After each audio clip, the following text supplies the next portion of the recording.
බැනුම් අහගන්න වෙන කතාවක් ඒ වුණාට කමන්නේ වතුකම්කරුවන්ගේ වැටුප මේ වෙද්දි තියෙන තත්ත්වය බැලුවොතින් අපිට පේනවා රුපියල් 1000ක බේසික් සැලරි එකක් තියෙනවා. ඒ බේසික් සැලරි එක ගත්තේ 2023 දී අපි ශ්‍රේෂ්ඨාධිකරණයට ගිහිල්ලා ඒකේ නියෝගයක් මත. ඊට පස්සේ ඒගොල්ලොන්ට දෛනික දීමනාවක් daily attendance එකක් දෙනවා. ඊට පස්සේ EPF සහ ETF එකතු වෙනවා. එතකොට ඔය ඔක්කොම එකතු වෙලා තමයි වර්තමානයේදී EPF ETF නැතුව 1350ක වගේ වැටුපක් ලබා දෙන්නේ. ඔකේ තියෙන පළවෙනි කාරණාව තමයි ඉන්දික.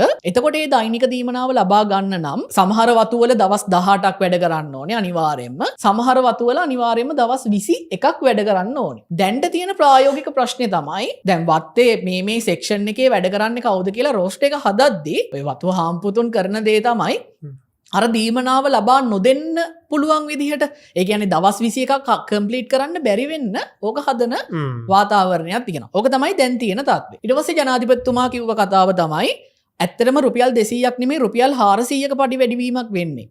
ඒ කියන්නේ වතු වලින් ගෙවනවා රුපියල් 200ක් ආණ්ඩුවෙන් ගෙවනවා රුපියල් 200ක්. ඒකනේ කිව්වේ. හිතන්න මේ වතු අවුරුදු 150කට වඩා පරණයි. පරණ කම්පැනි එකක් ඇවිල්ලා කියනවා නම් අපිට වැටුපක් වැඩි කරන්න බෑ කියලා පාඩු ලබනවා කියලා ඒක බොරු කතාවක් නේ. එහෙම කම්පැනි දුවන්න බෑනේ. 2023 ශ්‍රේෂ්ඨාධිකරණයට ගිය වෙලාවේ ශ්‍රේෂ්ඨාධිකරණයේ නියෝගය දීලා තියෙන වෙලාවෙත් ඇපීල් කෝට් එකට ආයෙ පාරක් ගියා මේ වැටුප් වැඩි කිරීම අඩු කරන්න. හරිද? මේක මාර සංවේදී කතාවක්. අපි දන්නවා නුවරඑළිය දිස්ත්‍රික්කයේ තමයි ඔය දරිද්‍රතාවය අතින් ගත්තට පස්සේ පහළම ඉන්නේ. ෆුල් ටයිම් වැඩ කරලා ඒ ලැබෙන වැටුපෙන් පස්සේ යම්කිසි පුද්ගලයෙක් දරිද්‍රතා රේඛාවෙන් පල්ලෙහා නම් ඉන්නේ. ඒක ඛේදවාචකයක්. ඒක නිසා තමයි 1700 කියන ඉලක්කම එන්නේ. ඒ කියන්නේ මිනිස්සෙක් වැඩ කළේ ඉවරුණාට පස්සේ ඒ වගේ වැටුපක්වත් දෛනික දීමනාවක්වත් ලැබෙනවා නම් ඒ මිනිස්සයාට පුළුවන් ඒ මිනිස්සයාගේ අර අපි කියන මූලික අවශ්‍යතා ටික සපුර ගන්න.